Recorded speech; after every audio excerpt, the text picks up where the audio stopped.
बिस्मिल्लाहिर्रहमानिर्रहीम। मौजूद नाज़रीन, ओके न्यूज़ टीवी और फेसबुक पर सरगोदा सोशल मीडिया और राना साइद के साथ पेज से मैं हूं आपका मेज़बान राना साइद इकबाल। जैसा कि आप जानते हैं कि हम मुख्तलिफ इशूज़ पर प्रोग्राम पेश कर रहे हैं और हमारी कोशिश होती है कि हमारे इर्द गिर्द जो मसाइल हैं हम उनको निशानदेही करें। हमारे जो सरकारी दफातर में हमारे जो लोगों को जो साइलिन को जिन मुश्किलात का सामना करना पड़ता है हम उनकी निशानदेही करें और हमारे जो अवाम है उनके जो दरिया मसाइल हैं उनके हल के लिए हम अपना किरदार अदा कर सकें।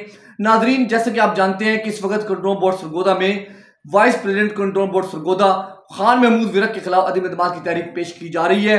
गुज़श्ता सोमवार को 26 सितंबर को इस अदम एतमाद की तहरीक पर वोटिंग होना थी, लेकिन बलूचिस्तान के इलाका में एक हेलीकॉप्टर के हादसा में 2 मेजर समेत हमारे 6 जवान शहीद हुए, जिसकी वजह से जो माहौल सोगवार था और सिक्योरिटी के मामला थे, तो ये इजलास मनसूख कर दिया गया और आज दोबारा जो 30 सितंबर है बरोज़ जुमा इसकी तारीख मुकर्रर की गई है।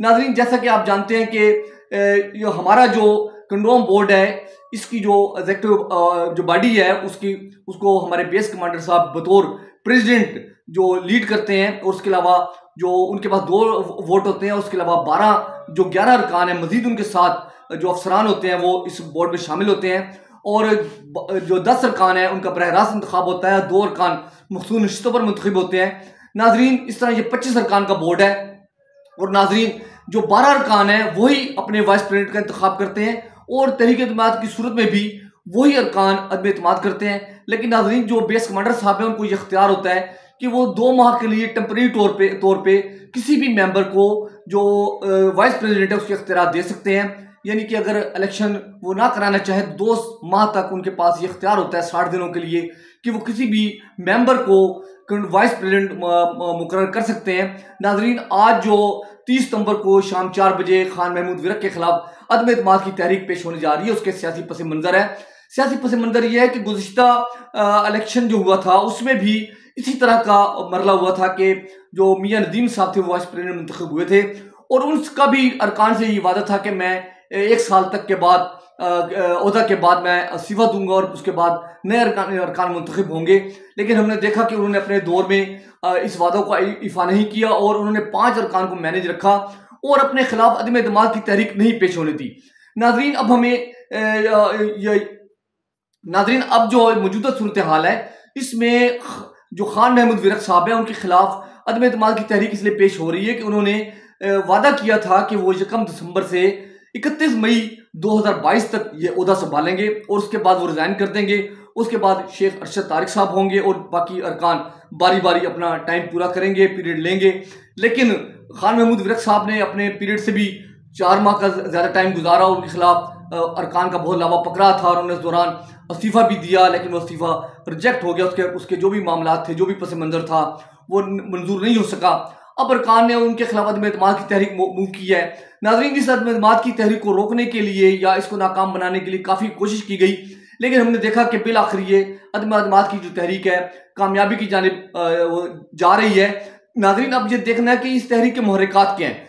तो मुहर्रिकात ये है कि गुज़श्ता इलेक्शन में जब 23 अक्टूबर को एक मुआहिदा हुआ खान महमूद विरक का, सफदर साहिद साहब जो पहले आज़ाद थे और खान महमूद विरक साहब भी आज़ाद मुंतखब हुए थे और अनसर मजीद न्याई साहब जो PTI के थे, ये अरकान इकट्ठे हुए, 5 अरकान आज़ाद इकट्ठे हुए और उस वक़्त जो थे अपना ये PTI के अरकान इकट्ठे हुए और उन्होंने मिल के खान महमूद विरक को मुंतखब किया। उस वक़्त नून लीग ने मुखालफत की थी, 2 अरकान थे उनके, बिलाल खालिद वड़ाई साहब और जफ़र खान साहब, उन्होंने मुखालफत की थी। लेकिन जो अनसर मजीद खान और सदर शाही के इत्तेहाद से ये कामयाब हो गए। लेकिन जो एक आज़ाद रुकन है शहजाद अनवर साहब, उन्हें चौधरी हामिद हमीद साहब की हमायत हासिल थी और वो अपने ही नून लीग के जो राहील सदीक साहब उनको शिकस्त देकर कामयाब हुए थे। उस वक्त बहुत ज़्यादा ये इस बात के ऊपर डिबेट हुई, बहुत ज़्यादा हामिद हमीद पर तनकीद भी हुई कि उन्होंने अपने मेंबर को हराया इस गेम करके। तो लेकिन जो भी हालात थे और हामिद हमीद का ये दावा था कि शहजाद अनवर उनके साथ हैं। लेकिन आज हम देख रहे हैं कि जो अदम एतमाद को जो सीन बना है इसमें सफदर साहिद साहब इस वक्त नून लीग में शामिल हो चुके हैं, बाकायदा शामिल हो चुके हैं और उन्होंने हमजा शहबाज साहब से जब वज़ीर आला से मुलाकात करके अपनी शमूलियत का ऐलान भी किया। अब हम देख रहे हैं कि जो PTI के जो वज़रा हैं, जो यहाँ के अरकान असम्बली हैं, जो सियासी शख्सियात हैं, उन्होंने टारगेट किया है कि सफदर साहिद साहब की सियासत कमज़ोर किया जाए, क्योंकि वो समझ रहे हैं कि आइंदा इस हल्का में सफदर साहिद मजबूत उम्मीदवार होंगे और उनकी सियासत को कमज़ोर करना ज़रूरी है, इसलिए अंसर मजीद खान, डॉक्टर नादिया अजीज साहबा। लेकिन अफसोसनाक और हैरत अंगेज बात यह है कि सफदर साहिब साहब जिस पार्टी में शामिल हैं, उसी पार्टी के कुछ लोग सफदर साहिब की सियासत कमज़ोर करने के लिए भी किरदार अदा कर रहे हैं।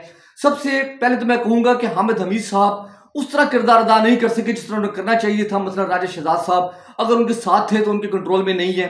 और इस तरह दो अरकान जो बिलाल खालिद वड़ाई साहब हैं और जो हमारे जफर खान साहब हैं, वो अगर नून लीग के हैं और वो नून लीग के टिकट से कामयाब हुए हैं तो वो नून लीग का साथ नहीं दे रहे हैं, वो मुखालफत कर रहे हैं। अब कुछ लोग ये कह रहे हैं कि चूंकि खान महमूद विरक साहब आज़ाद कामयाब हुए थे और आज़ाद मेंबर थे और आज़ाद वाइस प्रेसिडेंट थे, इसलिए ये जो शिक बनती है फ्लोर क्रॉसिंग की वो नहीं बनती। और कुछ सरकार ने कहा जाता है कि कोई लेटर्स भी लिए क्यादत से कि इसमें फ्लोर क्रॉसिंग नहीं बनती और वो आज़ाद हैं, ये अपनी राय दे सकते हैं। नाजरीन, अब ये जो सीन बन रहा है वो मैं समझता हूँ कि सफदर साहिब साहब की सियासत कमज़ोर करने के लिए और सफदर साहिब साहब के खिलाफ एक महाज बनाया जा रहा है। लेकिन जो नून लीग है उसके अरकान इस तरह मुत्तहिद और कामयाब नहीं हो सके कि वो सफदर साहिब के खिलाफ या अपने जो नून लीग के हमारे याफ्ता खान महमूद विरक है उनको बचाने के किरदार अदा कर सके। लेकिन नाज़रीन, ये एक अंदरूनी सियासत है जिसमें सफदर साहिब के खिलाफ एक महाजराई हो रही है। चूंकि वो नून लीग में शामिल हुए हैं और पीपी 77 से उम्मीदवार हैं, तो हमारे जो मकामी उम्मीदवार हैं, जो पहले से उम्मीदवार हैं, उन्हें ये बातें पसंद नहीं हैं। और मैं समझता हूँ कि जो हमारे मकामी अरकान असम्बली हैं, चौधरी हामिद हमीद साहब और डॉक्टर लियाकत अली खान साहब, उनके दरमियान भी इख्तलाफात हैं, ज़िली सदर की भी इख्तलाफात हैं, जिसकी वजह से मुस्लिम लीग एक पेज पे नहीं है। और आज हालात ये बने हैं कि जो नून लीग के हमारे याफ्ता वाइस प्रेसिडेंट थे उनके खिलाफ अदम एतमाद लाई जा रही है। लेकिन कहा जाता है कि चूंकि उनका एक वादा था, मुआहिदा था, कुरान पर हलफ था और इसकी गारंटी थी, चूंकि उन्होंने वादा खिलाफी की इसलिए कुछ लोग खामोश हो गए हैं। लेकिन नाजरीन, हम देख रहे हैं कि सफदर साहिब साहब इस हल्का में बहुत मजबूत और मौसर हैं। आखिर उन्होंने इस अदम एतमाद को नाकाम बनाने के लिए क्या किरदार अदा किया। नाजरीन, उन्होंने बहुत कोशिश की, लेकिन मैं समझता हूँ कि शायद वो किसी मुनासिब मौके के इंतजार में है। और ये जो अदम एतमाद की तहरीक पेश होने जा रही है, मैं आज आपको बता रहा हूँ कि इस अदम एतमाद की तहरीक के जो साइड इफेक्ट होंगे वो मुस्लिम लीग नून की जो अंदरूनी सियासत है वो ज्यादा शिद्दत के साथ उसके अंदर इख्तलाफ आएगा और मुस्लिम लीग नून के अंदर एक बहुत बड़ी सियासी लड़ाई होगी, ज्यादा इख्तलाफ होगा, ज्यादा झगड़ा होगा और यहाँ पे ओहदों की भी लड़ाई होगी। और यहाँ पे जो आइंदा जो हमारे जो अरकान असम्बली है, जो टिकटों की तकसीम है, उस पर भी इख्तलाफ होगा। नाजरीन, ये जो अदम एतमाद है ये इस बात की बुनियाद बन जाएगा कि यहाँ पे ज्यादा इख्तलाफ होगा और यहाँ पे मुख्तलिफ शख्सियात से जो ओहदे उनके छीनने की कोशिश की जाएगी। और मैं समझता हूँ सबसे ज्यादा खतरा शायद चौधरी अब्दुल ढलू साहब को हो कि उनके खिलाफ हर तरफ से महाज बनेगा और उनके खिलाफ ज्यादा महाजराई होगी। अब देखना यह है कि बतौर कारकर्दगी तो उनका बहुत बड़ा किरदार है, वो मुस्लिम लीग को फाल बनाने में किरदार अदा कर रहे हैं, जिली सदर हैं और वो एक सियासी कारकुन है, स्टूडेंट लाइफ से कारकुन है। लेकिन ये जो सियासत है इसका एक अपना एक रंग और तरीकाकार होता है, तो वो इतनी ज्यादा सियासत में जो इख्तलाफ है उसके भी बहुत ज्यादा साइड इफेक्ट होते हैं। तो नाजरीन, इसके अलावा आज मैं बताऊं कि आज शाम 4 बजे जो अदम एतमाद की तहरीक पेश होगी उसमें जो अवाम दोस्त ग्रुप है जिसकी क़यादत राजा शहजाद अनवर साहब कर रहे हैं और आसिफ कालू साहब कर रहे हैं और अरशद तारिक साहब वाइस प्रेसिडेंट के उम्मीदवार हैं। नाजरीन, अब देखना ये कि अदम एतमाद की तहरीक कामयाब होगी या नहीं होगी। इस वक्त जो अवाम दोस्त ग्रुप है राजा शहजाद अनवर साहब, उनका दावा है कि उन्हें 10 अरकान की हमायत हासिल है। इससे पहले वो 8 अरकान शो कर चुके थे। फिर बिलाल खालिद वड़ाई साहब ने मुस्लिम लीग नून के जो अरकान असम्बली हैं और सियासी शख्सियात हैं उनके दबाव पे या उनके इमा पे उन्होंने अवाम दोस्त ग्रुप की हमायत की है और अब ये 9 अरकान सामने आ चुके हैं जिन्होंने ओपन हुए हैं।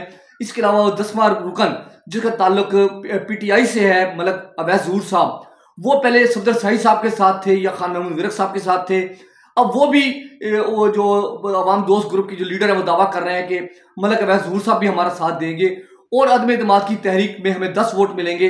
अब नाजरीन, इस तहरीक के पेश होने में सिर्फ चंद घंटे बाकी हैं। आज 30 सितंबर है और शाम 4 बजे ये तहरीक पेश होना है। और नाजरीन, अब देखना है कि ये अदम एतमाद की तहरीक पेश होगी, कामयाब होगी या नाकाम होगी या इसका क्या नतीजा निकलेगा। नाजरीन, और आइंदा जो वाइस प्रेसिडेंट के उम्मीदवार हैं शेख अरशद तारिक साहब, वो मुंतखब होंगे या नहीं होंगे।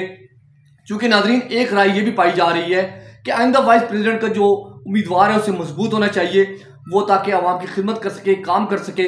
और उनका चूंकि डॉक्टर नादिया अजीज से ताल्लुक है, इसलिए कुछ हलकों में यहाँ पे इख्तलाफ पाया जाता है कि डॉक्टर नादिया अजीज के जो हमारे याफ्ता जो मेंबर है उसको वाइस प्रेसिडेंट की कुर्सी पे नहीं बैठना चाहिए।